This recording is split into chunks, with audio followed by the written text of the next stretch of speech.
تو آج عزم کر کے جائے کہ آج کے بعد نماز نہیں چھوڑوں گا، اللہ کے رسول راضی ہو جائیں گے انشاءاللہ۔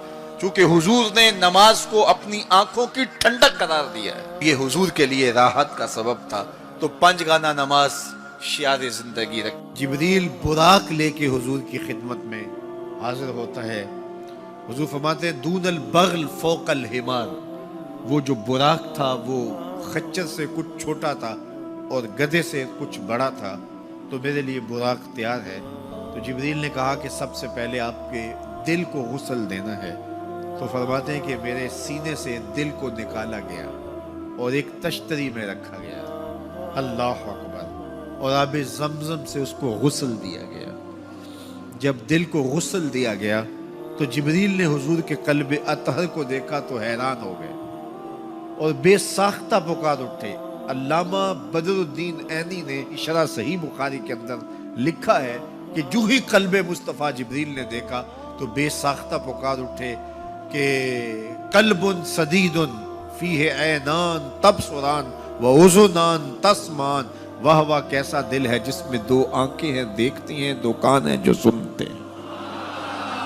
ایسا دل کائنات میں پہلے کسی نے نہیں دیکھا، نہ کسی کا ہوا ہے، جس میں آنکھیں بھی ہوں، جس میں کان بھی ہوں۔ جو قصیدہ پڑھا جاتا ہے مصطفیٰ جان رحمت پہ لاکھوں سلام، اس پورے قصیدہ سلامیہ کے اندر حضور کے ایک ایک عضو کی تعریف کی گئی ہے۔ کبھی ہونٹوں کا ذکر کرتے ہیں، پتلی پتلی گلے قدس کی پتیاں، ان لبوں کی نزاکت پہ لاکھوں سلام۔ کبھی ہاتھوں کا ذکر کرتے ہیں، ہاتھ جس سمت اٹھ گئے غنی کر دیا، بحر موج سماحت پہ لاکھوں سلام۔ کبھی بازوؤں کا ذکر کیا، جن کو بارے 2 عالم کی پرواہ نہیں، ایسے بازو کی طاقت پہ لاکھوں سلام۔ کبھی سر کا ذکر کیا، جس کے آگے سرے سروراں خم رہے، اس سرے تاج رفعت پہ لاکھوں سلام۔ کبھی حضور کی مبارک بینی کا ذکر کیا، کبھی آنکھوں کا تذکرہ کیا، کبھی حضور علیہ السلام کی مبارک زلفوں کا ذکر کیا، ایک ایک عضو کا ذکر کیا۔ چلتے چلتے جب دل پہ آئے تو اعلی حضرت کا قلم نہیں رک جاتا اور سوچتے ہیں کیا لکھوں، اور اعلی حضرت بولے دل سمجھ سے ورا، دل سمجھ سے ورا، مگر یوں کہوں غنچائے راز وحدت پہ لاکھوں سلام۔ دل سمجھ سے بالا ہے لیکن یوں کہہ دیتا ہوں اللہ کے رازوں کا امین ہے تو وہ قلب مصطفیٰ ہے صلی اللہ علیہ وسلم۔ تو حضور علیہ السلام کا مبارک قلب اطہر جب نکالا گیا تو جبریل نے کہا قلب وقیع فیہ عینان تبصران و اذنان تسمعان، واہ واہ کیسا دل ہے جس میں 2 آنکھیں ہیں جو دیکھتی ہیں، 2 کان ہیں جو سنتے ہیں۔ حضور کی آنکھیں ہماری آنکھوں جیسی نہیں ہیں، نہ ہماری آنکھیں حضور کی آنکھوں جیسی۔ ہماری آنکھوں کے اندر تو میل کچیل آتا ہے، حضور کی آنکھوں میں مازاق کے کجلے لگے تھے۔ مست آنکھیں رضا مازاق کے کجلے والی، مست آنکھیں رضا مازاق کے کجلے والی، گر میری سمت بھی اٹھیں تو مقدر جاگے، گر میری سمت بھی اٹھیں تو مقدر جاگے۔ تو حضور کی مبارک آنکھیں، اللہ اکبر، کیا خوب سجن دیاں اکھیاں نے، کیا خوب سجن دیاں اکھیاں نے، جویں پر کے سرائیاں رکھیاں۔ سارے نبیوں کی زندگیوں کا مطالعہ کیجئے، ان کو سخت سے سخت، کٹھن سے کٹھن حالات کا مقابلہ کرنا پڑا اور حالات کی سختیاں انہوں نے گوارا کی، لیکن اٹھنے والے قدم پیچھے نہیں ہٹے، وہ آگے ہی بڑھتے چلے گئے اور عظیمتوں کے سفر طے کرتے گئے۔ سب سے زیادہ مشکل اور کٹھن حالات میرے اور آپ کے آقا و مولا حضور نبی رحمت صلی اللہ علیہ وآلہ وسلم کو ملے اور حالات کا جبر حضور کو سہنا پڑا، تلخیاں گوارا کرنی پڑی۔ پیدا ہوئے تو باپ کا سایہ سر پہ نہیں تھا، 6 سال کی عمر تھی کہ ماں انتقال کر گئی۔ حضور نے اعلان نبوت کیا تو اپنے ہی مخالف ہو گئے۔ سب سے پہلا شخص جو کھڑا ہوا اور جس نے بدتمیزی کی وہ رشتے میں سکا چچا لگتا تھا۔ اس کی بیوی سارا دن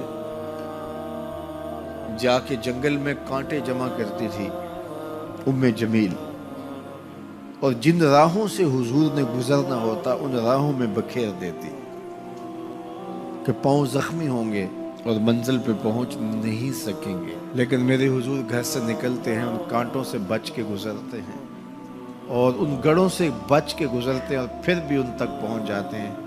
کھود لیے گڑھے، بچھا لیے کانٹے، آ گیا ہوں تمہارے پاس پیغام لے کر۔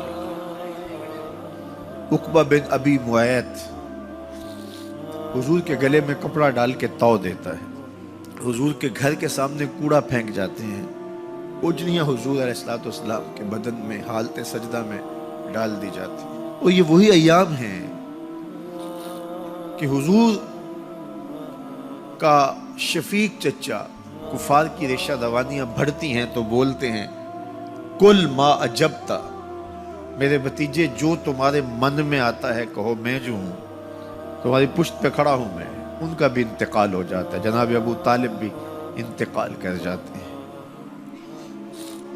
ایک ایسی ہستی جو حضور پہ جان نچھاور کرتی ہیں اور کوئی بھی تکلیف ہوتی ہے تو حضور ان سے بات کرتے ہیں تو دل کا بوجھ ہلکا ہوتا ہے، وہ ہے زوجہ رسول سیدہ خدیجہ الکبریٰ رضی اللہ تعالی عنہ۔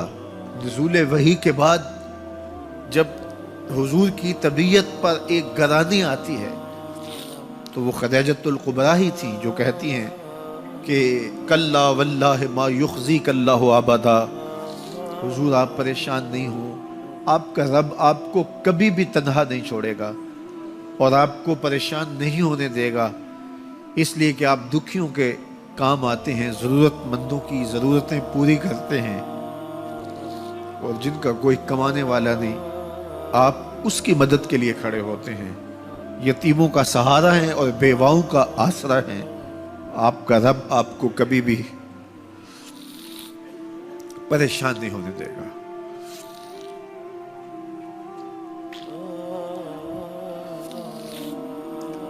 سیدہ خدیجہ الکبریٰ کا بھی انتقال ہو جاتا ہے، جو ہر مشکل وقت میں ڈھارس بندھاتی تھی، پشت پہ سایہ بن کے نگہبانی کا فریضہ انجام دینے والے چچا بھی انتقال کر جاتے ہیں۔ عقبہ بن ابی معیط کی بدتمیزیاں بڑھ جاتی ہیں، راہوں میں کانٹے بچھتے چلے جاتے ہیں، گڑھے کھودے چلے جاتے ہیں، ادھر حضور کے غلاموں کو پکڑ کے چوراہوں میں لٹا کر کے کوڑے مارے جاتے ہیں، چکیاں پسوائی جاتی ہیں۔ حضور گزرتے ہیں تو عمار ابن یاسر کے خاندان کے ساتھ تکلیفوں کے پہاڑ ٹوٹے ہوئے ہیں۔ حضرت سمیہ رضی اللہ تعالی عنہ جو حضرت عمار ابن یاسر کی والدہ ہیں، ان کو مکے کے ایک چوک کے اندر ابو جہل نیزہ مار کے شہید کرتا ہے، حضرت یاسر شہید کر دیے گئے۔ بلال حبشی چکی پیستے ہیں اور بدن میں ان کے میخیں ٹھوکی جاتی ہیں۔ عجیب عالم ہے، اپنے بھی مخالف سکا چچا راستہ روک کے کھڑے ہو جاتا ہے، اوجریاں پھینکی جاتی ہیں، کانٹے بکھیرے جاتے ہیں۔ طائف گئے تو ان کا رویہ اتنا شرمناک اور اتنا دردناک تھا کہ اس کی تلخیاں بھولتی نہیں ہیں۔ اللہ کے محبوب ایک دن حرم میں آئے اور وہیں ام ہانی کے گھر جو حرم کے بالکل قریب تھا رک گئے۔ فرماتے آنا بین النوم والیقظہ، میں نہ تو ابھی سویا تھا نہ ابھی جاگ رہا تھا، میری درمیانی کیفیت تھی۔ تو فرماتے ہیں کہ میں اپنی چچا زاد بہن ام ہانی کے گھر میں تھا کہ جبریل براق لے کے آ گئے اور آ کے سندیسہ دیتے ہیں ان اللہ اشتاق الی لقائک یا رسول اللہ، محبوب زمانے کے دکھوں نے آپ کو گھیر لیا ہے اور تکلیفیں حد سے تجاوز کر گئی ہیں۔ رب کہتا ذرا آؤ نا میں رخ سے نقاب اٹھاؤں اور آپ کو جلوہ کرا کے سارے غم غلط کر دوں اور سارے دکھ دور کر دوں۔ تکلیفیں حد سے بڑھی، اذیتیں زیادہ ہوئیں، تو مالک نے کہا محبوب وہ منظر بھی دیکھے کہ طائف کے بازاروں میں لوگ پتھر لیے کھڑے تھے، اب وہ منظر بھی دیکھو، رضوان جنت کے پھول لیے کھڑے ہوں گے، فرشتے قطاروں میں منتظر ہوں گے، وہ پتھر لیے کھڑے ہوں گے، یہ پھولوں کی کلیاں لیے جنت کی حوریں کھڑی ہوں گی۔